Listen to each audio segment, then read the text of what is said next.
하나님 말씀 보셨습니다. 하나님 말씀 창세기 2장 18절부터 20절까지 말씀, 구약성경 3페이지입니다. 지난 시간과 같은 본문입니다.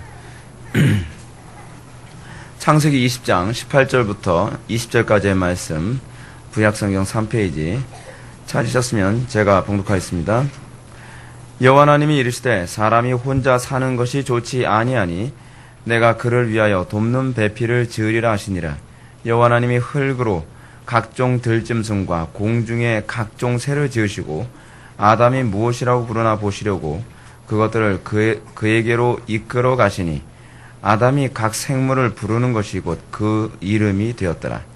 아담이 모든 가축과 공중의 새와 들의 모든 짐승에게 이름을 주니라.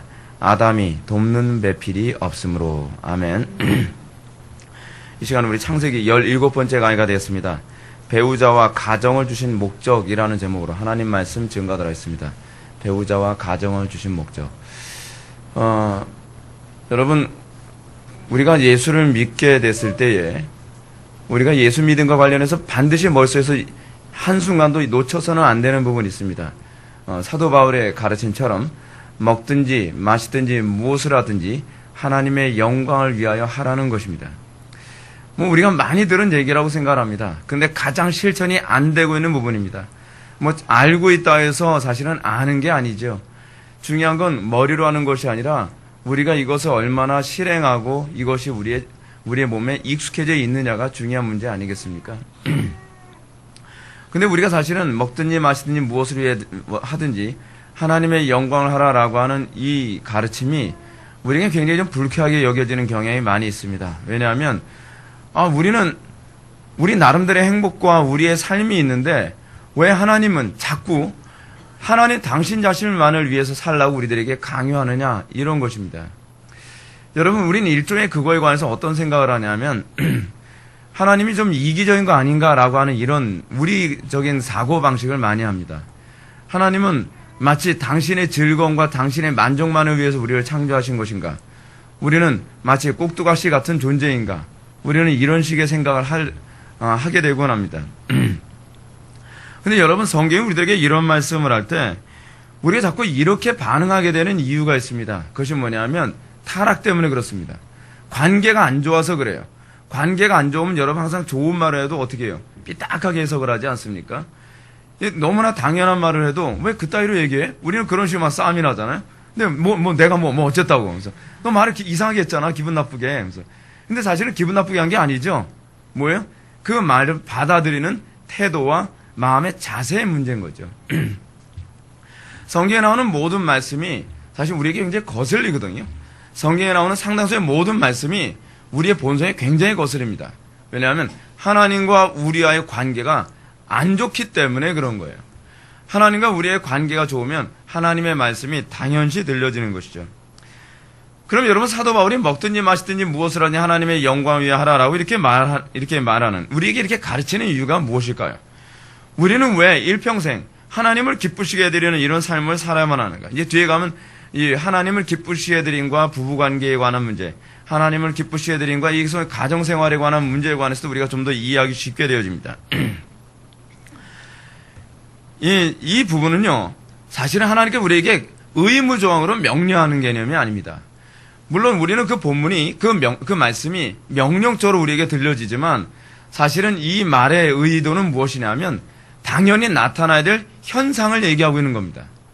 그러니까 무슨 얘기냐면 하나님을 우리가 사랑하면 당연히 어떻게 살게 되다는 거예요? 먹든지 마시든지 무엇이든지 하나님의 영광 위에 살게 되어 있어요. 우리가 하나님을 사랑하면 어찌하든 우리가 하나님을 기쁘시게 해드리면서 살게 되어 있다는 얘기예요. 근데 여러분, 누가 이렇게 살았죠? 중요한 건 하나님이 우리를 위해서 그렇게 사셨다는 게 중요한 거예요. 하나님이 우리를 위해서 그렇게 사는 건 당연하고 우리가 하나님을 위해 그렇게 사는 건 기분 나쁘다면 이거 진짜 관계 문제 있는 거 아닙니까?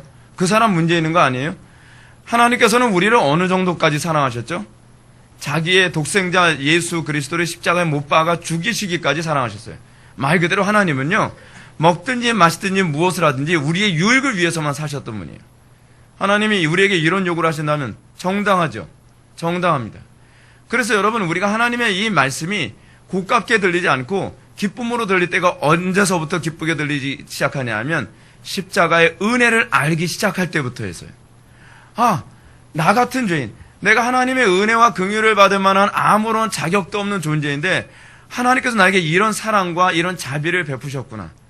그렇다고 한다면 그 다음서부터 우리가 그것을 깨닫게 됐을 때 먹든지 마시든지 무엇을 하니 하나님의 영광 위하여 하라. 무리한 욕으로 들립니까? 지나친 욕으로 들립니까? 불쾌한 욕으로 들립니까? 아니죠. 그럴 수가 없죠. 우리가 어떤 은혜를 받았는지 안다면 우리는 그 명령이 이제는 더 이상 명령이 아니라 당연히 내 속에 이미 준비되어 있는 걸 주님께서 요구하고 있는 것으로 들려지는 것이 정당한 것이죠. 문제는 내 속에 그것이 준비되어 있지 않다는 게 문제예요. 문제는 내가 이게 뭔가 손해보는 것 같이 느껴진다는 게 문제예요. 그건 아직 십자가의 은총이 뭔지 모르기 때문에 자꾸 이렇게 계산해보니까 내가 손해라는 이런 식의 생각을 하면서 하나님은 마치 우리를 노예처럼 창조하신 건가? 뭐 이런 생각을 하는 거. 아니에요. 노예처럼 창조하셨기 때문에 아니라 아내처럼 창조하셨기 때문에 그렇습니다. 하나님은요, 마치 피조물인 우리를 동등한 개념처럼 대하는 그런 표현들이 얼마나 많은지 몰라요. 그 동등한 개념처럼 대하는 표현 중에 하나가 뭐냐면 아내라는 개념이거든요. 하나님께서 우리를 아내로 삼으시고 하나님께서 우리를 자녀로 삼으셨어요. 우리가 그런 자격이 있나요? 우린 피조물이에요. 피조물인데 하나님께서 우리를 그렇게 삼으셨어요. 그래서 하나님께서는 삼위일체의 개념을 우리에게도 적용해서 말씀하시죠. 예수님께서 요한복음 17장에서 이렇게 말씀하시죠. 아버지가 내 안에, 내가 아버지 안에 있는 것 같이 저희도 우리 안에 있어. 삼위일체의 개념 안에 우리를 집어넣고 있는 거예요. 우리를 그 안에서 일체된 삶으로 살아. 물론 우리는 삼위일체하고 좀 동떨어진 개념이죠. 왜냐하면 우리는 피조물이고 하나님은 신이시기 때문에. 근데 그럼에도 불구하고 하나님께서는 얼마나 우리를 높이시고 우리를 얼마나 사랑하시며 그 높은 위치 안에서 우리를 같이 공유하는 것과 같은 이런 표현을 많이 사용하는지 모릅니다. 그런데 우리는 이러한 조그만 이 하나님의 영광 위에 살라는 이런 말에 대해서 굉장히 불쾌하죠. 오늘 여러분도 아마 되게 불쾌할 수 있어요. 왜냐, 제가 노골적으로 말씀드린다면 오늘 본문에서 얘기하는 것이 뭐냐면요, 하나님께서 우리에게 결혼 생활을 행복하라고 주신 것이 아니라는 걸 알게 될 거예요. 그러면 더 기분 나쁘실 거예요. 이거 뭐야? 이거 헛다리 짚었네. 교회 잘못 정했다. 난 행복하려고 교회 왔는데 하나님 우리의 행복에 관심 없어요. 누가 얘기했더라? 제가 누가 얘기했는지 제가 기억이 안 나는데 그분이 이렇게, 청교도인데 그분이 이렇게 얘기합니다. 하나님께서는 우리의 행복에 관심이 없으시다. 하나님은 우리의 거룩에 관심이 있으시다. 하나님의 관심은 우리의 거룩이지 우리 행복이 아니에요. 행복을 추구하는 건 누가 추구하는지 아십니까? 세상이 추구하는 방식이에요. 그 철학의 주제가 뭐예요? 행복이거든요. 철학의 모든 목적은 항상 행복에 초점이 맞춰져 있어요. 근데 우리는 그 행복하기 위해서 교회를 찾아와요. 뭐예요, 그럼? 철학하고 교회하고 차이가 뭐가 있냔 말이에요. 그러니까 많은 사람들이 교회로 오면서 어떤 현상이 나타나죠? 왜 행복 안 줘? 예수 믿으면 우리 가정 행복할 줄 알았는데, 예수 믿었더니, 뭐 행복한 거 하나도 없구만. 여러분, 성경에 행복 약속하고 있지 않아요. 행복이 결과로 주어질 수는 있어요. 하나님 영광을 위하여 살면 행복이 그 열매로 그냥 따라오는 것일 수는 있어요. 근데 행복이 목적은 아니에요. 신앙생활에서 여러분 이 부분이 개념이 서 있지 않으면 신앙생활에 심각한 딜레마에 빠집니다. 그래서 자꾸 행복하게 해주는 교회를 찾아다니는 거죠. 오늘날 많은 이단적인 교회들의 문제가 뭔지 아세요? 다 행복을 보장해줘요. 근데 문제는 행복이 없어요. 분명히 여러분 이거 아셔야만 합니다. 행복을 목표로 따라다니는 사람 중에 행복한 사람이 없어요. 더 비참해요. 행복의 노예가 되거든요. 그 행복 때문에 인생이 더 많이 망가져요. 우리 인생의 목적은 행복이 아니에요. 우리 인생의 목적은 거룩이어야 돼요. 이런 차에서 우리 성도들이 묵상해야 될 것이 있습니다. 그게 뭐냐 하면 배우자에 대한 이해예요. 그럼 배우자가 뭔가? 우리는 자꾸 배우자를 어떻게 이해하죠? 우리가 지난 시간에도 언급했던 것처럼 하나님께서 우리를 어떤 개념으로 배우자를 주셨다고 얘기합니까? 헬퍼를 주신 거예요. 돕는 자. 서로가 서로를 돕는 자예요. 뭘 위해요? 뭘 도와요? 돈 버는 거 도와줘요? 성공하는 거 도와줘요? 행복하게 사는 거 도와줘요? 그거 돕는 사람이 아니에요. 하나님의 그 경작을 돕는 자로서 배우자를 주신 거예요. 로맨틱한 감정을 채워주기 위해서 배우자 준 거 아니에요. 성적 욕구를 채워주기 위해서 배우자 주신 것도 아닙니다. 홀로 사는 게 외로워서 너 외롭지? 옛다. 배우자 하나 줄게. 이것도 아닙니다. 실제로 타락하기 이전에 여러분 아담은요. 그거에 관심이 없었어요. 실제로 타락하기 이전에 아담은 성적 욕구 때문에 배우자를 추구한 것도 아니고 외로워서 배우자를 추구한 것도 아니었어요. 타락하기 이전에 아담에게 있어서 배우자의 필요성은 어디에서 나타나냐면 헬퍼예요. 헬퍼. 돕는 자. 어떤 돕는 자요? 하나님 나라 경작사역을 하는 데서 이름 짓는데 이름 짓는 게 뭐예요? I am Tom. 그거 아니죠. 예. 그런 이름 짓는 게 아니라 그랬죠, 여러분. 그 이름이 뭐라 했어요? 그 의미 부여하는 거. 돈의 의미. 여러분, 돈을 다른 사람한테 내 마음대로 상대방 움직여서 돈 주면 그 돈의 이름이 뭐가 되죠? 뇌물이 되죠. 뇌물. 그런 식으로 모든 것의 의미를 어떻게 부여하느냐. 그 부여하는 데 있어서 헬퍼가 필요한 거예요. 여러분, 가정 안에서도 여러분, 부부가 사실은 뭘 위해서 존재하는 겁니까?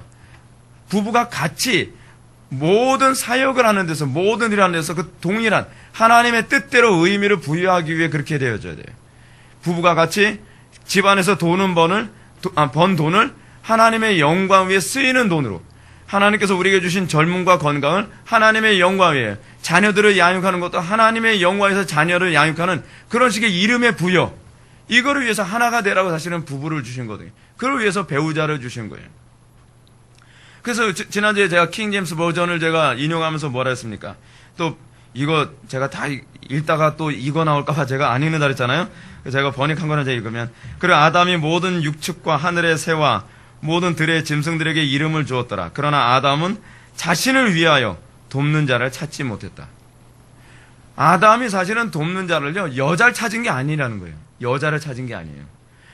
쟤네들은 암수가 있는데 나는 뭔가 그거 찾은 게 아니에요. 이거 이상하게 해석하는 사람 자꾸 그렇게 해석하거든요. 저 별 볼일 없는 곤충도 암수가 있는데 나는 뭔가. 그게 아니에요, 그게. 그래서 지금 돕는 자를 찾는 거예요, 돕는 자. 그 이름 부여하는 돕는 자. 하나님 나라 사역의 동력자예요, 동력자. 다시 말해서 아담은 자신의 낙원 경작 사역을 하면서 능력의 한계를 경험하게 된 거죠. 그래서 자신의 도울 사람, 여자를 찾은 것이 아니라 도울 자를 찾고 있었던 것입니다. 아담이 이런 고민하게 될 것을 하나님께서 미리 아셨죠. 그래서 18절을 보면 그 이전에 이미 18절에 여러분 뭐가 나오냐면 독처하는 것이 좋지 못하였다. 아담이 돕는 자를 찾는다는 말이 20절에 나오고요. 그리고 독처하는 것이 보기 좋지 않았다라고 미리 하나님께서 내다본 것이 18절입니다. 이런 것을 통해서 우리가 뭘 발견하죠? 하나님은 우리들이 구하기 전에 그 필요를 미리 아시는 분이시라는 거죠. 하나님께서는 필요를 미리 아시고 미리 준비하시며 필요를 느낄 때까지 하나님 기다리고 계세요. 왜 그러시죠? 그렇지 않으면 자기가 잘나서 모든 걸 다 얻었다고 생각을 하니까. 우리가 필요를 느끼고 그리고 그 부분에서 기도하고 구하게 될 때 하나님께서 채워주실 때 이 모든 것이 하나님으로부터 오는 것이구나. 이걸 경험하게 되는 거죠. 그런데 여러분 문제가 뭐냐면 오늘의 풍요로운 시대를 살아가면서 이런 개념이 점점 머릿속에서 없어져요. 여러분 왜 풍요가 가져다 주는 위험성이 어디인지 아십니까? 눈 뜨면서 태어나 보니까 미리 다 준비되어 있는 거예요. 그렇죠? 너무나 풍요로우니까 하나님께 구해서 얻어야 될 걸 이전에 이미 애가 태어날 때부터 다 있어요. 딱 응해요 하면서 태어났더니 뭐 있어요? 이미 그 유모차부터 시작해서 이미 다 준비된 거예요.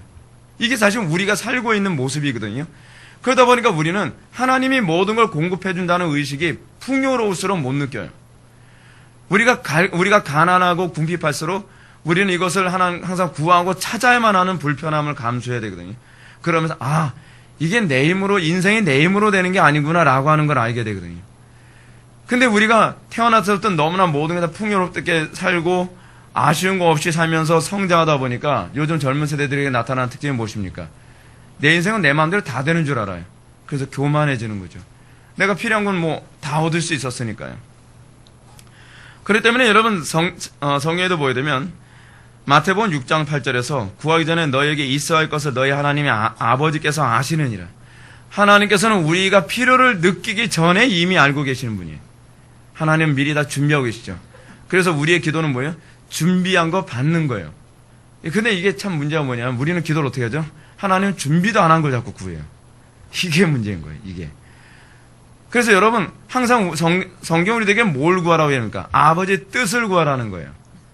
하나님께서는 준비하지 않은 건 못 주시는 분이 아니라 준비하지 않은 건 우리에게 필요가 없다고 판단하시는 거예요.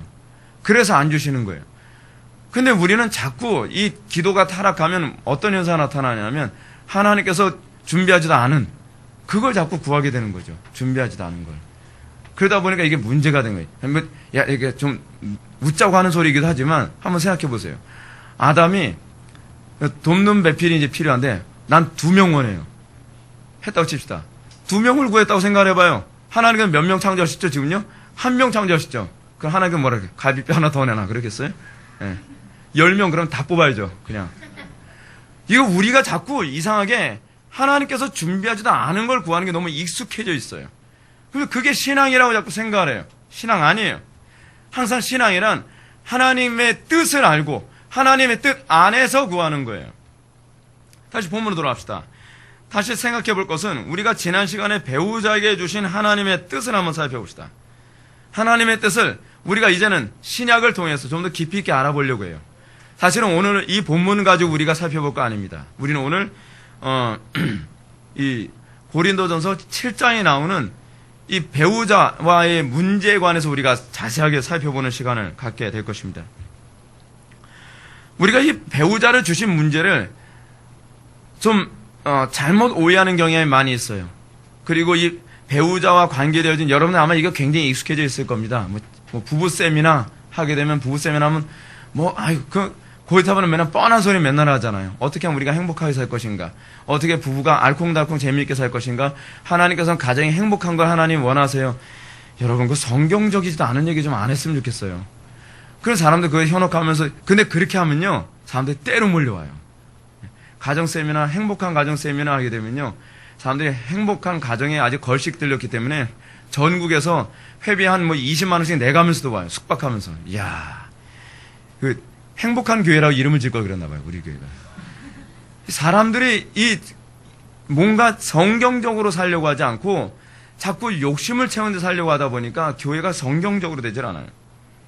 우리가 오늘 살펴보고자 하는 고린도전서 7장은요, 결혼, 이혼, 그리고 독신, 이런 문제에 관해서 이게 언급을 하고 있습니다.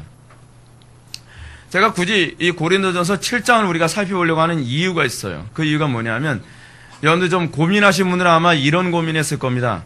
창세기에 나오는 이 결혼에 관한 문제가 고린도전서 7장과 과연 어떻게 이 연결이 되고 이거를 바르게 이해할 수 있는가에 관해서 고민이 아마 됐을 겁니다. 안 됐으면 뭐 말고요.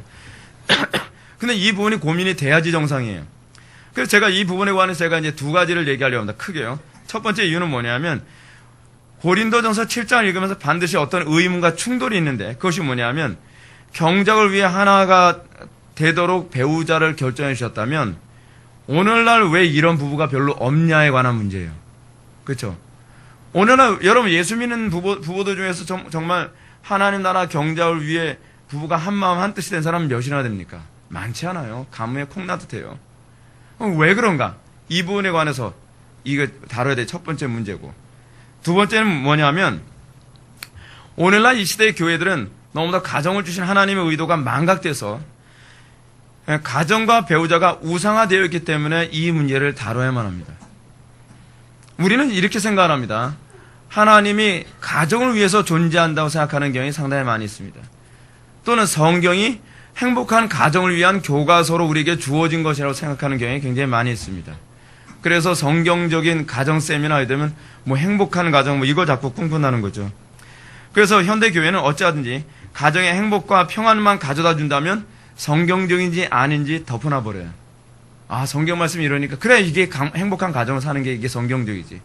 근데 성경이 우리에게 행복을 얘기를 안 한다고 얘기하면 이 부분을 또 덮어버려요. 이거 비성경적이야. 이런 식으로 아예 생각조차도 안 하려고 하는 것이죠. 근데 여러분, 아무리 그렇게 해보세요. 행복해지나? 행복 안 해져요. 왜냐하면 성경적이지 않으면 움직여지지 않아요. 행복은 어떻게 주어지느냐? 부부가 하나님의 영광을 위해 살 때, 부부가 하나님께서 원하시는 그 기능에 합당하게 살 때, 그때 행복해져요. 그거는 목적이 아니라 그냥 소산물이에요. 근데 우리는 그 소산물이 목적이 되고 있으니까 문제인 거예요. 여러분, 우리가 성경 전체에서 봤을 때 부부가 하나님의 영광에서 하나 된 사람들 얼마나 됩니까? 의외로 별로 없어요. 구약과 신약 전체 봤을 때 그다지 많지가 않아요. 가끔가다가 튀어나오는 사람 있죠. 브리스길라와 아굴라 같은 사람. 그런 사람들은요, 행복했을까요? 불행했을까요? 진짜 행복하게 살았을 거예요. 하나님 영광 위에 죽도록 충성하고 헌신하고 서로가 서로를 위해서 희생하고 헌신한 이런 삶을 사는데도 그들은 행복했어요. 그렇다고 한다면 우리는 오늘날 부부의 존재 목적이 무엇인가를 알 수가 있죠. 부부의 존재 목적. 우리는 가정이 하나님을 위해서 존재하는 것이지 하나님이 우리의 가정을 위해서 존재한다는 생각부터 우리는 깨져야만 합니다. 우리는 자꾸 이런 생각이 너무 팽배해져 있어요. 그래서 교회는 당연히 우리를 행복하게 만들어줄 의무가 있고 하나님이 마치 그런 의무가 있는 것처럼 생각을 해요. 그렇지 않습니다. 오늘날 성경에도 없는 소위 가정사역자들을 통한 성경의 왜곡은 너무나 심각합니다. 이것이 너무나 보편화되어져서 가정이 하나님의 영광을 위해 존재하는 것이 제가 서론에서 말씀드린 거예요. 가정이 하나님의 영광을 위해서 존재하는 것이지 하나님이 가정을 위해서 존재하는 것이 아니라는 걸 잘 납득을 잘 못합니다. 성경의 관심사는 가정의 행복이 아니에요. 하나님의 영광이에요. 어떻게 하든지 하나님의 나라의 경작을 일궈내는 그 기능으로서의 가정이 될 것인가를 항상 성경에 관심을 가져요. 그렇기 때문에 예수님이 뭐라고 말씀하십니까? 무릇 내게 오는 자가 자기 부모와 처자와 형제와 자매와 및 자기 목숨까지 미워해야 할 것을 가르칩니다. 여러분 생각해 보십시오. 가정의 행복의 목적이라면 왜 예수님이 오시는데 왜 가정에 갈등해야 되죠? 예수님이 오셔서 자기 부모와 처자와 형제와 자매와 자기 목숨까지 미워해야 된다고 얘기하죠. 여러분 실제로 여러분 가정이 복음 때문에 갈등하고 깨지고 부서지고 어려움 생긴 가정들 얼마나 많은지 아십니까? 그럼 여러분 이걸 어떻게 해석해야 되죠? 성경이 잘못된 겁니까? 그건 아니죠. 여러분 그 가정 행복해지려면 딱 하나 방법이 없죠. 가정이 복음화되는 거예요. 가정이 복음화되기 전에는 그 가정은 항상 전쟁터고 지옥이에요. 우리가 이런 성경의 일관적인 가르침을 본다면 우리가 얼마나 성경을 일관성 있게 생각하지 못하고 있는지를 우리는 잘 알 수가 있습니다. 참된 신앙이 오히려 가정의 행복을 가져다 주기보다는 가정의 평화를 깨뜨리고 갈등을 가져다 준다는 것을 염두에 둔다면 과연 성경적인 가정의 모습은 과연 무엇인가를 우리는 좀 더 깊이 있게 생각해 볼 필요성이 있습니다. 다시 말해서 성도에게서 가정은 하나님 나라 경작을 위한 효율적 기능을 수행하기 위해 주어진 수단이에요. 수단이지 그것이 우상이 돼서는 안 됩니다. 그래서요 새하늘과 새 땅에는 가정이 없어요. 새하늘과 새 땅에는 부부가 없어요. 왜냐하면 수단이기 때문에 그래요. 수단이면 더 이상 필요가 없는 거죠. 근데 우리는 마치 이 가정을 천국까지 싸들고 갈 수 있는 것처럼 생각을 하죠. 그렇지 않아요. 여보 우리 거기서도 우리 영원한 천국 가서도 우리 100년에 그런 거 없어요. 여러분 무슨 낭만적으로 얘기하는데 그런 거 없어요. 거기 가면 다 형제 자매예요. 가정이 개념이 천국에는 없어요. 왜냐하면 그 가정이란 하나님의 영광 하나님의 경작 활동을 위한 기능으로 주어진 것뿐이기 때문에 그래요. 이런 차원에서 우리가 고린도전서 7장을 한번 살펴보겠습니다. 오늘 아마 여러분들이 고린도전서 7장을 살펴보게 되면 가정, 부부 또는 아내에 관한 개념이 굉장히 많이 바뀌게 될 겁니다. 여러분 성경 잘못 이해했던 부분이 굉장히 많이 있거든요. 그 부분을 좀 많이 다루고자 합니다. 오늘 고린도전서 7장으로 한번 다 넘어가시면 우리는 고린도전서가 고린도 교회 성도들의 어떤 질문에 대한 답변으로 기록되어 있다는 것을 알 수 있을 것입니다. 실제로 이 고린도전서는 여러 개의 질문에 대해서 사도 바울이 하나씩 답변하는 거예요. 그래서 여러분 고린도전서에 반복되는 표현이 있습니다. 못못에 대하여라는 이런 표현이 많이 나와요. 못못에 대하여 헬라어로 이 페리라고 하는 건데 이 페리라고 하는 이 헬라어는 무슨 의미냐면 이미 그 사도 바울이 어떤 편지를 받았고 아마 많은 질문을 받은 것 같아요. 그 사도 바울이 그 질문을 염두에 두고 편지를 다시 답장을 쓰고 있는 거예요. 그러면서 다루는 문제가 뭐냐면 7장에서는 아마 그 먼저 본 편지에서 이런 내용이 아마 있었던 것 같아요. 결혼 문제. 결혼 어떻게 해야 되나요? 여러분 관심 있잖아요. 그죠? 관심 가져야 되는 문제죠. 이혼 문제. 고린도 교회에서 이혼 문제가 많이 발생하니까 이혼 문제. 또 불신자와 결혼하는 문제. 이 문제에 대해서 또 질문을 던졌을 겁니다. 또 독신의 문제, 이것에 관해서 답변을 기다립니다. 아마 그런 식으로 아마 편지가 왔던 것 같아요. 그러니까 사도 바울이 옆에다 놓고서 그럼 이거나 답변해 줘야겠네 하면서 답변을 쓰는 겁니다. 그게 이제 고린도 7장의 내용이에요. 근데 흥미로운 게 뭐냐면 이런 문제에 관해서 여러분 답변해 준다면 여러분들은 아마 답장을 어떻게 쓰겠습니까? 행복한 가정을 위해서는 남편들이여 아내를 사랑하라. 뭐 이렇게 그렇게 할 것 같죠. 근데 사도 바울은요. 행복하게 사는 것에 한마디도 말을 쓰질 않아요. 행복에 대해서 관심이 없어요. 성도들의 결혼 생활 어떻게 하면 가정이 낙원이 될까? 이거에 대해서는 한마디도 언급을 안 해요. 의외죠. 여러분 그런 분 생각해 봤습니까? 의외로 사도 바울은 이거 기록하면서 그거에 대해서 관심이 없어요. 그래서 바울은 결혼 생활의 문제를 오로지 하나님의 영광에만 관심을 두고요. 어떻게 너희의 가정이 하나님의 영광을 위하여 집중할 수 있을 것인가에 주로 관심을 가지고 고린도전서 7장을 다 기록하고 있어요. 그러다 보니 성적으로 문란해 온통 가정이 풍비박산으로 기울어져 있는 고린도 교회에게 어떻게 행복한 가정을 이루고 어떻게 해야 이 가정이서 부부관계가 아름다워질 수 있을지 이런 것에서 언급을 안 해요. 도리어 하나님께서 의도하신 가정이 무엇인가 그래서 본질에 관한 얘기만 하는 거예요. 본질에 관한 얘기. 여러분 우리가 신앙생활하면서 제가 난예배 때도 말씀드렸지만 항상 본질에 좀 집중했으면 좋겠습니다. 우리는 본질에 관심이 없고 막 주변적인 거 많이 그 관심을 갖잖아요. 그래서 여러분 사도 바울은 이렇게 그 본질을 이렇게 얘기합니다. 하나님께서 의도하신 가정이 무엇인가? 하나님의 영광에서 가정은 어떻게 헌신해야 하는가? 이런 거에 관심을 갖고 기껏해 이 얘기합니다. 음란에 가득하는 고린도 지역과 교회에서 음행을 피하기 위해 음행을 피하려면 결혼해라. 뭐 이 정도밖에는 얘기를 안 해요. 결혼에 대한 바울의 관심이 오로지 하나님의 영광과 또 하나님 나라 확장에 주로 관심을 갖고 있다는 것을 기억하십시오. 그렇다면 우리도 그렇게 관심을 갖고 가정은 항상 그렇게 디자인해야 되는 거예요. 여러분 8절을 보면 8절에서 다음과 같은 원면을 합니다. 내가 혼인하지 아니한 자들과 및 과부들에게 이르노니 나와 같이 그냥 지내는 것이 좋으니라. 여기서 사도 바울은 독신을 강조하면서까지 하나님 나라 경작에 오히려 더 초점을 맞춰요. 자기는 독신으로 사니까 하나님 나라 경작에 참 좋더라.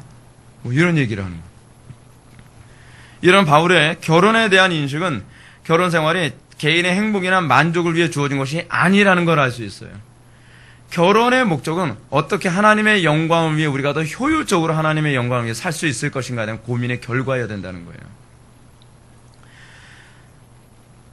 자, 그럼에도 불구하고 바울은 자신이 금욕주의자다라고 하는 이런 비난이 들어오지 않도록 하기 위해서 28절에서는 이렇게 얘기를 합니다. 장가 가도 죄 짓는 것이 아니요 처녀가 시집을 가도 죄 짓는 것이 아니니 라고 하고 또 독신의 은사를 받은 사람들만이 이 말을 받을 수 있음을 언급을 합니다. 그리고 더 나아가 바울은 만일 절제할 수 없거든 혼인하라. 9절이죠. 정욕이 불같이 타는 것보다 혼인하는 것이 나으니라. 혼인하는 이 문제에 관해서도요. 외롭지? 그러니까 혼인하라. 그 얘기가 아니에요. 성적으로 타락하고 범죄할까봐 혼인하라는 식이에요. 어떻게 보면 굉장히 그 실용적인 그런 관점으로만 얘기하고 있죠. 이 감상적이거나 낭만적인 개념이 없어요. 근데 우리는 자꾸 결혼을 자꾸 그런 식으로 생각을 하죠. 그래서 우리가 이 고린도전서 7장을 보면 우리가 흔히 일반적으로 상식적이라고 생각하는 그런 결혼의 개념과 사도 바울이 생각하는 결혼의 개념은 굉장한 그 차이가 있습니다. 자, 특히 우리가 관심을 가지고 보아야 될 부분이 뭐냐면 10절부터 16절까지의 말씀인데요. 제가 왜 이 부분은 눈여겨봐야 될 가르침이라고 말씀을 드리냐면 그래서 바울은 불신 배우자로 인해서 고통받는 신자가 이런 결혼 생활에 어떤 태도를 견지해야 되는가라고 하는 부분을 사도 바울이 얘기하고 있기 때문에 그렇습니다. 놀랍게도 사도 바울은요. 불신 배우자로 인해 극심한 핍박과 고통을 받는 성도에게 어떻게 하면 행복하게 가정을 회복할 것인가를 얘기하지 않습니다. 우리는 불신 배우자와 신앙적인 갈등이 있다니 어떤 갈등이 있으면 행복한 가정을 위해 주의성수 한번 빠져도 돼. 그 행복, 이 행복 때문에 주의성수 한번 빠져도 돼. 여러분 이게 말이 안 되는 거죠. 왜냐하면 가정의 존재의 목적이 행복이 우선이라고 자꾸 생각하니까 그러는 거예요. 가정의 행복을 위해서 신앙을 좀 타협해야 돼. 그런 말이 없어요. 사도 바울은. 오히려 하나님의 말씀대로 살면서 부부관계 심각하게 갈등하고 요즘 여러분 남자들의 아내 폭행, 아내들의 남편 폭행. 여러분, 그게 있어요. 없는 거 아니에요. 제가 아는 사람들이 그런 사람이 있어요. 얼마나 울면서 사는데요. 여러분, 근데 그런 부부들, 그런 부부들에 관해서 뭐라 그러냐, 그래도 참아라. 그 얘기가 아니에요. 여러분, 오히려 사도 바울이 여기서 이혼에 관한 얘기를 허용하고 있다는 거 여러분 알고 계십니까? 그러니까 우리는요, 간혹가다 어떤 경우에는 생명의 위협까지 느끼고 있으면서도 결혼 생활을 계속 유지해야 된다고 생각하는 경향이 많이 있어요. 근데 그거 별로 성경적이지 않은 개념이에요. 여러분 잘 보셔야 돼요. 왜 성경을 너무 대충대충 보고 성경을 너무 내 취향으로만 읽고 있는 게 문제입니다. 바울의 관점은 항상 어디에 관심을 갖고 있냐면 하나님의 나라와 영광에만 주로 관심을 갖고 있어요. 그러면 바울이 불신 배우자와 어떤 방식으로 결혼 생활을 하라고 권면하고 있는가를 봅시다. 첫 번째로 바울이 권면하는 것은 불신자와의 결혼 생활이 아무리 고통스럽다 할지라도 불신자가 함께 살기를 원하거든 저를 버리지 말라라고 얘기합니다. 이게 무슨 얘기냐면 불신 남편이나 불신 아내가 사랑하는 거예요. 이 그리스도인을. 근데 이 사람은 불신자와 사는 게 사실 너무 괴롭거든요. 왜냐하면 신앙적으로 서로 교통이 안 일어나고 그러니까요. 그런데 불신 배우자가 사랑해서 같이 살자고 할 경우에는 살아라. 왜 결혼 생활을 유지하라고 하느냐? 그 이유가 뭔가? 그 이유가 중요해요. 사도 바울은 14절에서 이렇게 얘기합니다. 믿지 아니하는 남편이 아내로 인하여 거룩하게 되고 믿지 아니하는 아내가 남편으로 인하여 거룩하게 되나니 그렇지 아니하면 너희 자녀도 깨끗하지 못하니라. 그러나 이제 거룩하니라 라고 얘기합니다. 무슨 얘기냐면 이렇게 함으로써 가정이 행복해질 것이라고 얘기하는 게 아니에요. 이렇게 함으로써 여기서 남편이 거듭난다는 얘기가 아닙니다. 이거 자꾸 이 말씀 가지고서 불신자하고 결혼해도 되는 명목으로 자꾸 삼는데 그 얘기가 아니라 그나마 불신자가 예수 믿는 남편이나 아내하고 삶으로써 덜 타락한다는 거예요. 그렇게 함으로써 그나마 그곳에 하나님 나라가 조금이라도 더 유지된다는 것이죠. 또 하나 뭐냐면 이 불신자와 결혼 생활하는 가운데서 목표가 또 하나가 있는데 불신자와의 결혼 생활을 통해서 자녀가 예수를 믿을 수 있다는 거예요. 그것을 위해 헌신하라는 겁니다. 바울은 지금 이런 고통스러운 상황에서조차도 하나님을 영화롭게 하고 하나님을 기쁘시게 해드릴 수 있는 최선의 선택을 강행하라고 얘기하고 있는 겁니다. 별로 이렇게 우리가 생각하는 것처럼 감상적이지 않죠. 얼마나 힘들겠어요. 그렇지 않아요. 그 가운데서 하나님의 영광을 위해서 무엇을 할 수 있을지 고민하라고 지금 얘기하고 있는 겁니다. 불신자 배우자가 이혼을 요구하지 않는다고 한다면 자신은 그 가정에서 해야 될 사명이 아직 남아있다고 보는 거예요. 아직 내가 이 가정에서 해야 될 사명이 있구나. 그 사명이 뭐라는 겁니까? 그 성도의 낙원 경작 활동을 인해서 그 배우자가 조금이나마 거룩하게 될 수 있다는 거죠. 이거 중생을 얘기하는 표현 아닙니다. 더 나아가 그 둘 사이에서 태어난 자녀들이 예수를 믿어 하나님 나라 경작자로 세워질 수도 있다는 것을 가능성을 염두에 두고 있는 거예요. 철저하게 사도 바울은 개인 행복 중심이 아니라 하나님 나라 중심이고 하나님 나라 경작에 관심을 가지고 있어요. 여러분 이 정도 정신 상태 가져야 됩니다. 우리 기독교인들이요. 여러분 사도 바울이 어느 정도는 먹든지 마시든지 무엇을 하든지 하나님의 영광을 위하여 하라. 이게 허울뿐인 그 구호가 아니라는 걸 알 수 있죠. 사도 바울은 사고방식 자체가 항상 하나님의 영광이고 사고방식 자체가 어떻게 하느냐 하나님 나라 경작이에요. 이게 사실은 우리가 가져야 될 사고방식입니다. 이러한 가르침은 오늘날 불신 배우자와 결혼 생활하는 부부들에게 권면하는 가정회복 세미나하고는 너무 거리가 멀죠. 여러분 가정회복 세미나 여러분 그런 거 따라다니지 마세요. 얼마나 비성경적인지 몰라요. 얼마나 심리적이고 얼마나 가정된지 모릅니다. 여러분 사도 바울의 가르침이 오늘날 가정생활 세미나 같은 거 많이 들은 사람에게는 어떻게 들리냐면 고린도전서 2장 14절의 말씀처럼 그 사람들 육에 속한 사람들에게 미련해 보이고 그리고 도무지 깨달을 수 없는 가르침입니다. 이건 무리한 거 아니야? 어떻게 저렇게 살아라고 이렇게 얘기를 하죠. 왜냐하면 하나님의 나라와 영광에 관심이 없기 때문에 자꾸 이런 얘기가 나오는 겁니다. 그러나 바울은 불신 배우자의 결혼 문제를 다루면서 또 다른 케이스를 언급합니다. 15절 보면 혹 믿지 아니하는 자가 갈리거든 갈리게 하라라고 얘기합니다. 이것은 불신 배우자가 이혼을 요구하게 된다면 굳이 억지로 매를 맞아가면서 이혼 도장 찍으라는데 아니야 하나님께서 이혼하지 말라 그러지 말라는 거예요. 사도 바울이 이거 억지 부리는 게 아니에요. 그러면은 이혼 도장 찍어주라는 겁니다. 오, 우리가 생각하는 거 되게 다르죠.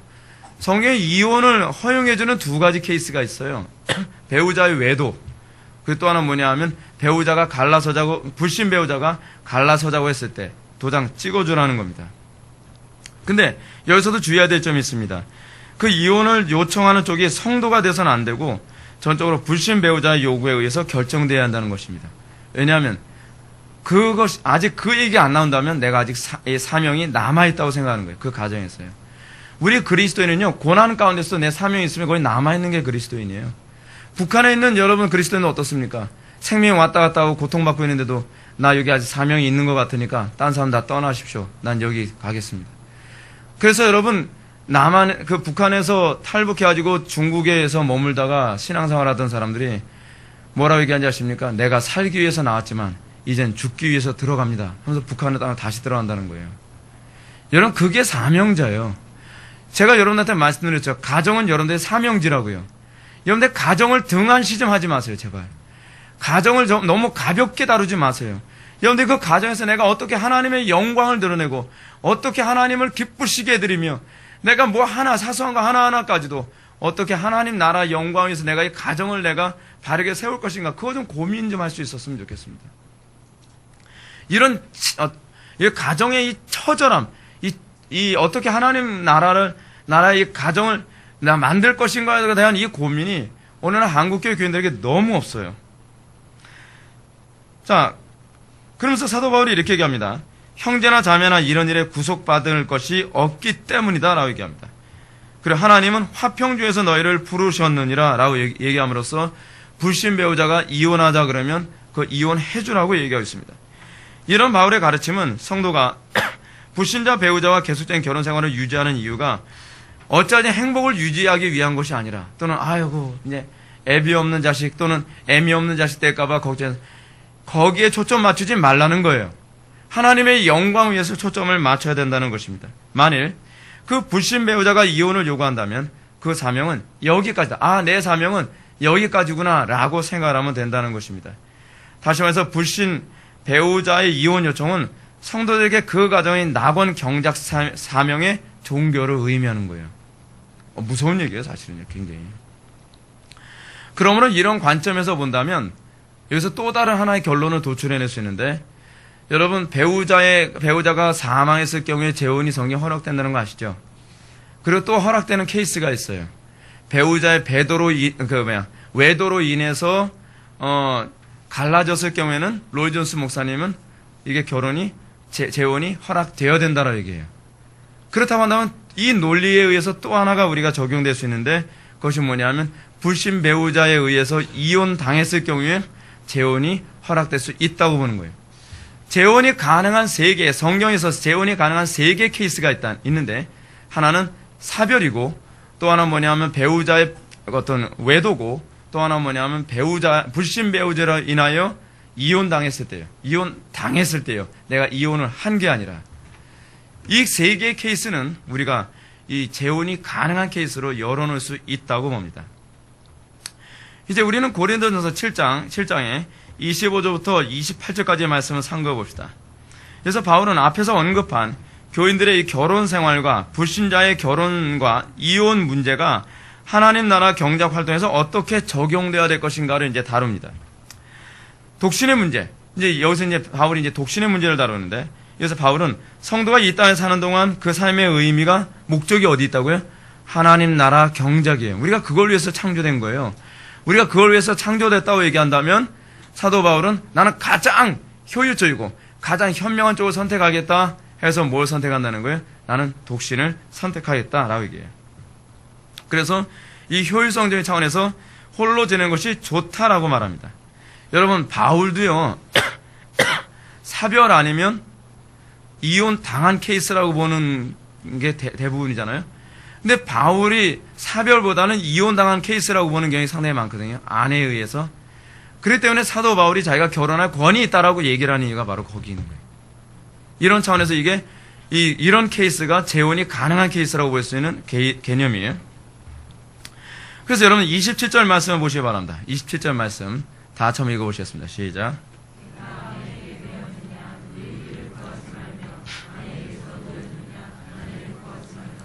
예. 이런 사도 바울의 언급은 성도가 이 땅에서 하나님 나라 경작을 하는데 장애물로 여겨지는 배우자가 있다고 해도 굳이 이혼하려 들지 말라는 거예요. 또 반대로 이혼을 당한 입장에 있다고 해도 굳이 재혼하려고 들지 말라는 겁니다. 첫 번째, 불신 배우자하고 이혼하려 들지 말라는 이유가 뭐가 있죠? 그렇게 되면 배우자가 간음하게 만드는데 내가 동조한 거니까요. 그렇죠? 그래서 내 입에서 먼저 이혼을 얘기하지 말라고 해요. 불신자가 먼저 얘기했을 경우에만 된다고 얘기하는 이유가 그래서 그런 거예요. 굉장히 논리적이죠. 굉장히요.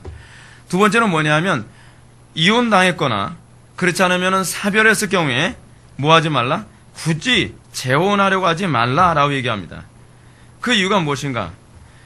그 재혼이 하나님 나라 경작에 자기의 경험상 별로 크게 도움이 안 되는 것 같더라. 뭐 이렇게 얘기를 하는 것입니다.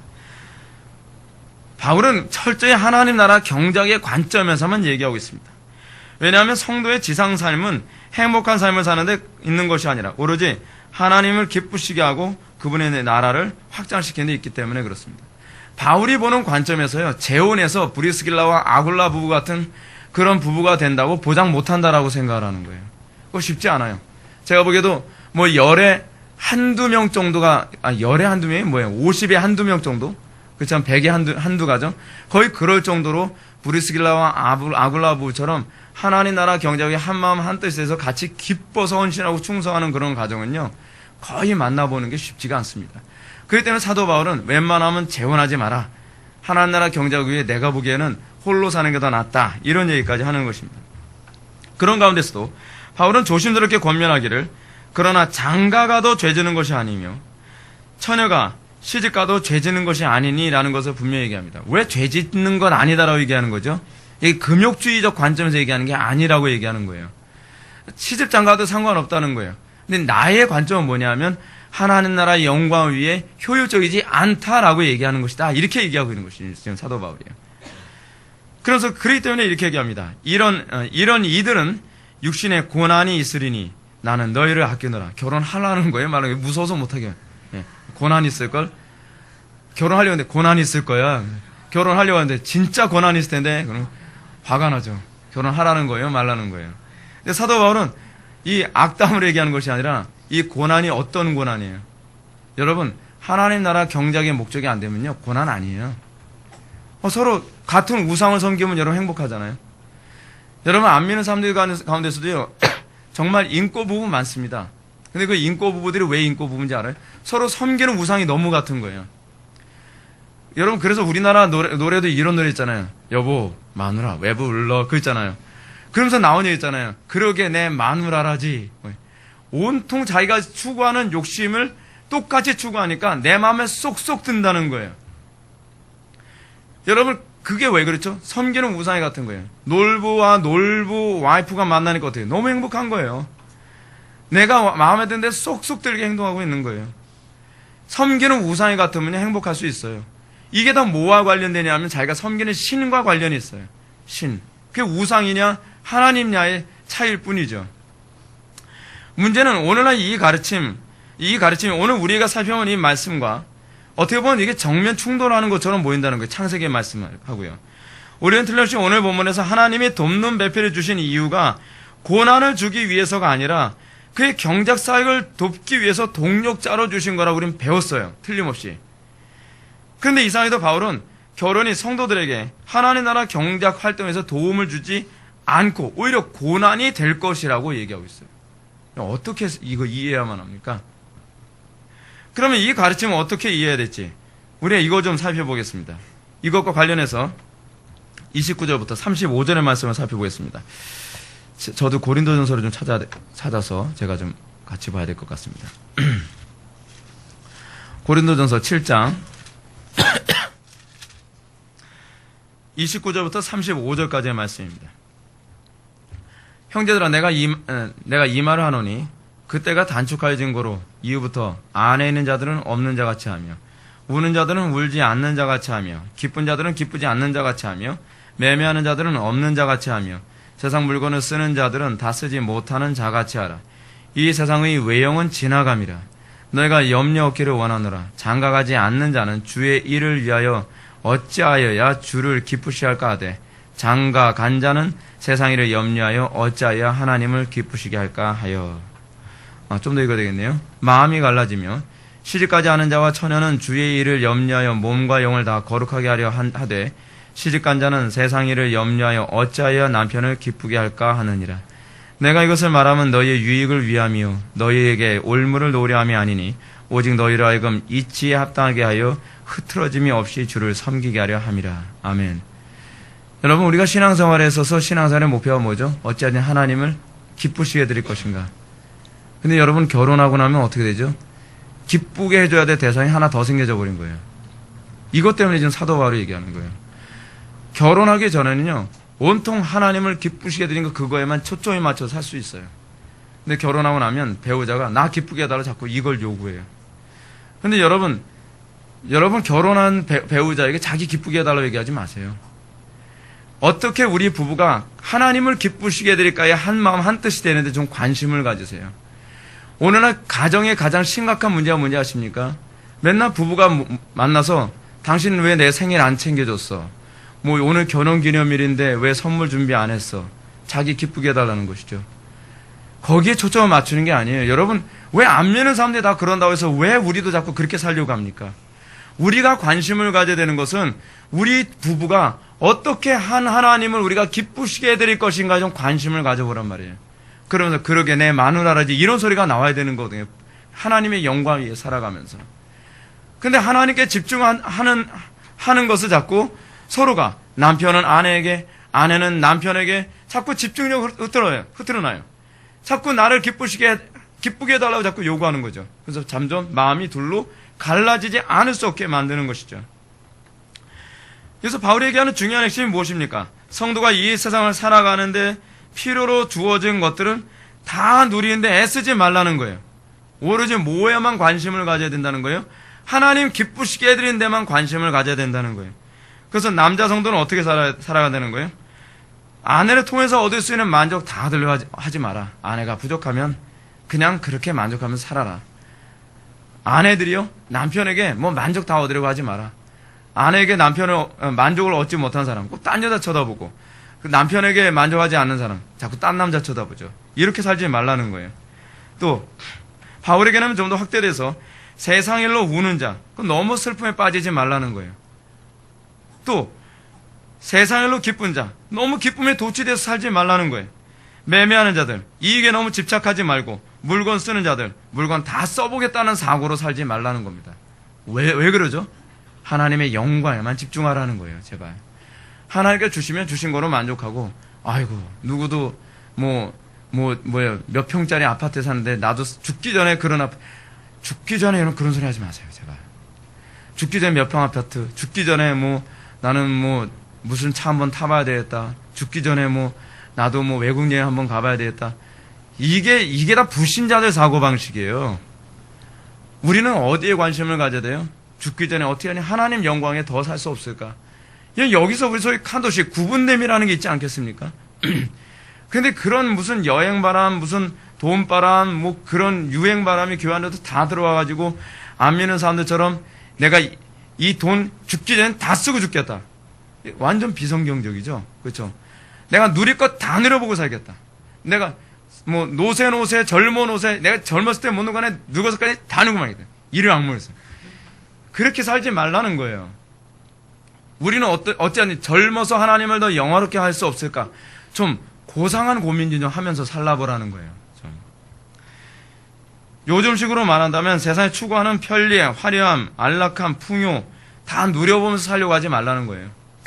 남들 요즘 안 믿는 사람들도 점점 안 그러는 추세인데 얼마짜리 몇 캐럿짜리 다이아몬드 반지 해올 자신이 있어 그렇게 살지 말라는 거예요. 그냥 하나님의 영광 위에서 살 준비되어 있으면 결혼해서 하나님 영광에서 집중하며 살아가는 것. 그럼 거기에 행복함과 안락함이 있는 거 아닙니까? 거기에 기쁨이 있는 거죠. 저는 개인적으로 선교사님들을 굉장히 존경합니다. 선교사님들이 외국에 나와서 선교 활동할 때 그 오지에 여러분 생각해 보십시오. 지금 미얀마에서 지금 선교 활동하시는 목사님 같은 경우도 우리 선배 목사님이신데 그 선배 목사님이 미얀마 가시면서 자녀 교육 다 포기하고 자기 행복 다 안락함 다 편리함 다 포기하면서 이분이 이런 고민하셨대요. 내가 이제 50이 간 넘었는데 내가 하나님 영광에서 살려면 내가 좀 더 나이 들어서는 내가 못할 것 같다. 그래서 내가 좀 더 나이 먹기 전에 지금 결단해야 되겠다. 고민해가지고 이분이 50 넘기 전인가 바로 넘자마자인가 곧바로 여보 우리 미얀마 가서 선교합시다. 우리가 조금이라도 젊었을 때 할 수 있을 것 같아. 해가지고서 곧바로 결단해서 보따리 싸고 미얀마로 가버린 거예요. 뭐 인맥이 있어서 간 게 아니라 아는 사람 하나도 없어요. 미얀마는 몰라요. 거기에 가가지고 미얀마어 배우고 그러면서 지금 선교를 하고 있는 것이거든요. 부부가 그것에 한 마음이 돼가지고 같이 열심히 달려가는 거예요. 얼마나 아름답습니까? 한쪽에서 난 그렇게 못 살아. 난 우기 때마다 코브라 막 다니고 난 그런데 못 살아. 그렇게 사는 게 아니에요. 당신이 하나님 영광이 그렇다면 나도 거기 같이 투신하겠습니다. 얼마나 아름답습니까?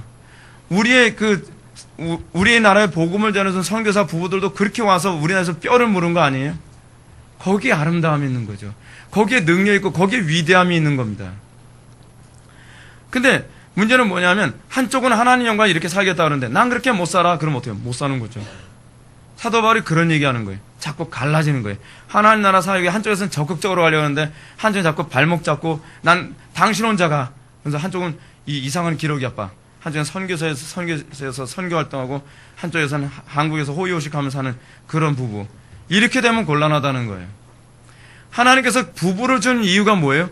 하나님 나라 영광에 같이 죽도록 충성하라는 거예요. 분명한 목표의식을 가지고. 자기 편안함, 안락함, 즐거움 그거 다 추구하면서 여러분 하나님 영광 그거 농담합니까? 그렇게 한대요 여러분. 같이 죽을 각오를 해야죠. 여러분 거기서 어때요? 아름답죠? 자기 배우자가 아름답죠?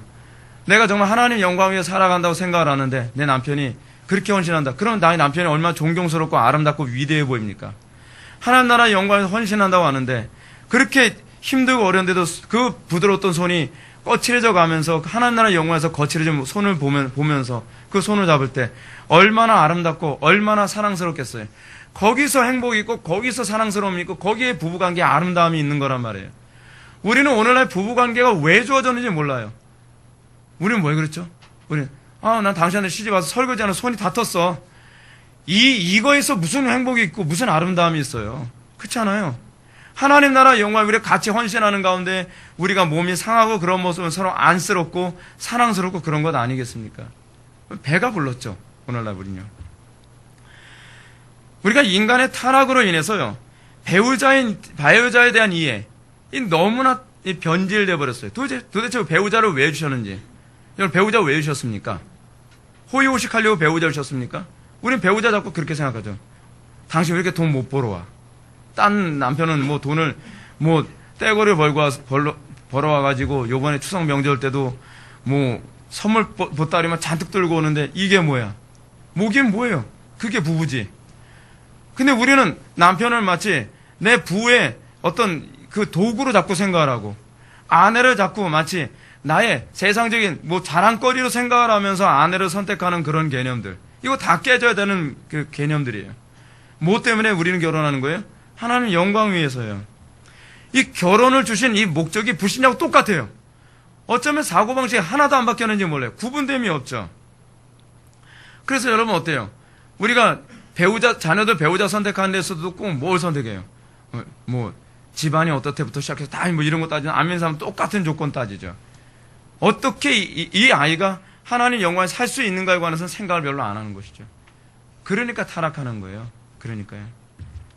결혼을 통해서 가정을 갖고 나면 두 남녀가 어찌하든지 하나님을 기쁘시게 되려는 마음으로 하나가 돼야 돼요. 거기에 아름다움이 있어요. 거기에 아름다움이. 근데 문제는 그게 하나가 안 되니까 서로 고통이 되고 괴로움이 되는 거예요. 섬기는 신이 달라서 그래요. 여러분 섬기는 신이 같으면요 신나요. 근데 섬기는 신이 다르니까 신이 안 나는 거예요. 여러분 이것 때문에 이런 고통이 뒤를 따르는 겁니다. 여러분 이것과 관련해서 여러분들에게 좀 이해를 돕기 위해서 잠언 18장 22절의 말씀을 한번 봤으면 좋겠습니다. 여러분들 이거 잘못 이해하고 있는 성경 구절이에요. 잠언 18장 22절 말씀.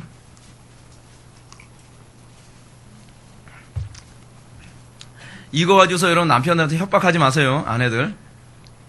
한번 다 같이 한번 읽어보실까요? 시작. 아내를 얻는 자는 복을 얻고 밖에 은총을 받은 자라. 여러분 밑도 끝도 없이 아내 얻었으면 여러분 다 복 받은 사람입니까? 여러분 이 구절 그 구절이 아니에요. 여러분 왜 이 구절을 그렇게 해석하면 곤란하냐 하면 잠언의 다른 구절을 보면 어떤 말이 나오냐 하면 다투기를 좋아하는 아내와 사는 것은 이어 떨어지는 비와 같다 이런 얘기가 나옵니다.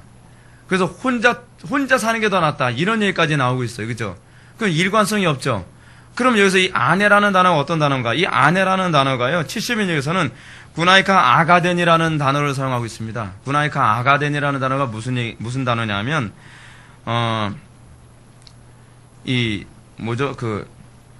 좋은 여자예요. 좋은 여자. 아내라는 단어가 아니에요. 좋은 여자라는 단어예요. 좋은 여자. 70인 여기서는 좋은 여자로 번역했습니다. 근데 여기서 이 히브리어로 이 아내가 이샤거든요. 이샤라고 하는 이 단어는요. 결혼 유무하고 관계가 없고 나이가 많냐 적으냐도 관계없이 사용되어지는 단어예요. 그러니까 이 번역을 잘못했어요. 여자를 얻는 자, 굳이 직역을 하면 여자를 얻는 자거든요. 근데 이 여자가 어떤 여자냐? 그럼 어떤 여자냐가 이제 중요한 문제죠. 경작 파트너예요. 경작 파트너로서 아내를 얘기하는 거예요. 경작 파트너를 얻는 자는 복이 있나니 라고 얘기하는 겁니다. 그래서 잠언 19장 14절을 보게 되면은 이 아내와 관련해서 뭐라고 좀 더 설명해 주고 있냐면 슬기로운 아내는 여호와로 말미암느니라 라고 얘기했어요. 슬기로운 아내가 어떤 아내죠?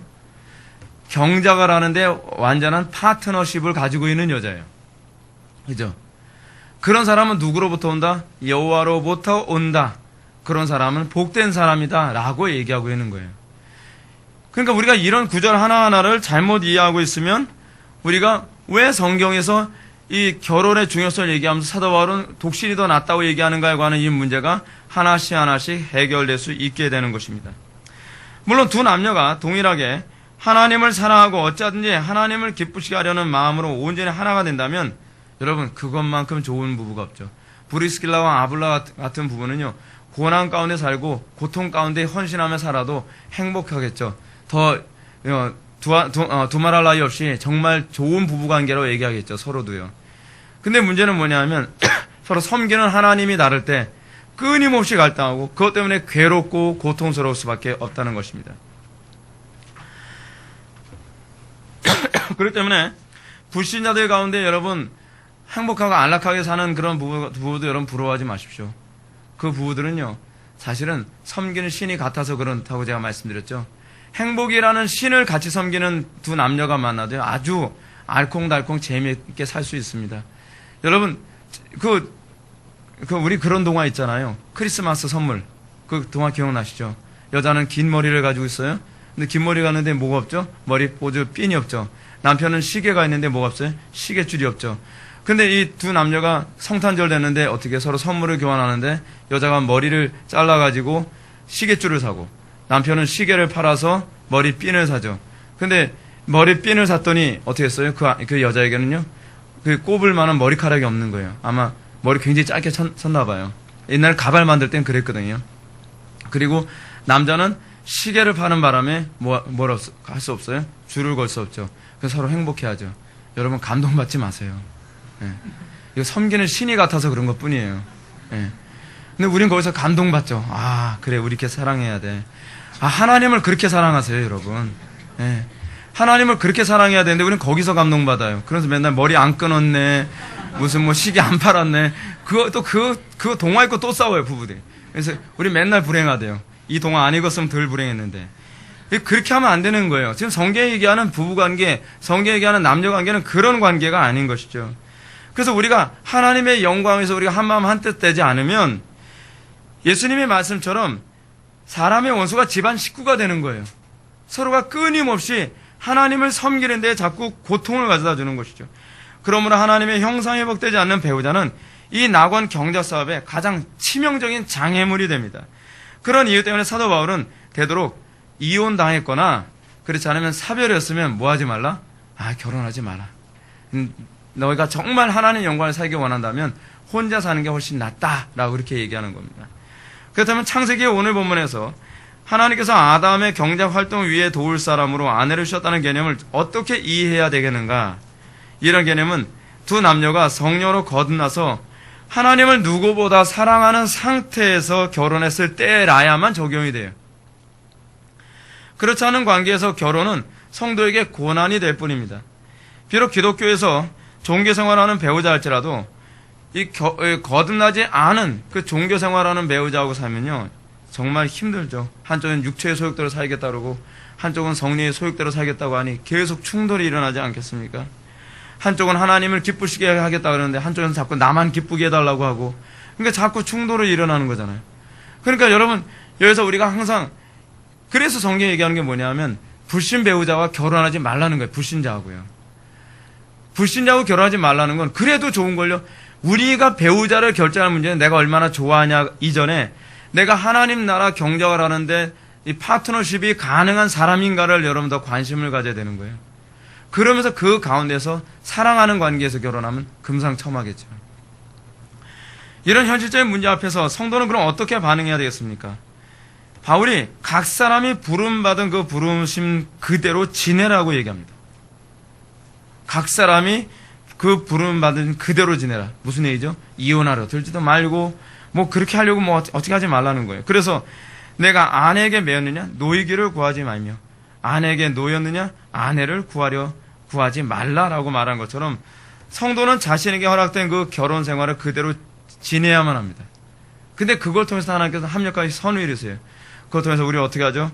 우리를 더 거룩하게 하시고 우리를 성화되게 하시며, 그러면서 때로는 배우자의 구원을 위해서 하나님께서 사용하시기도 하시고, 그래서 큰 넓은 의미에서 하나님께서 또 다른 계획을 움직여 가고 계시는 것입니다.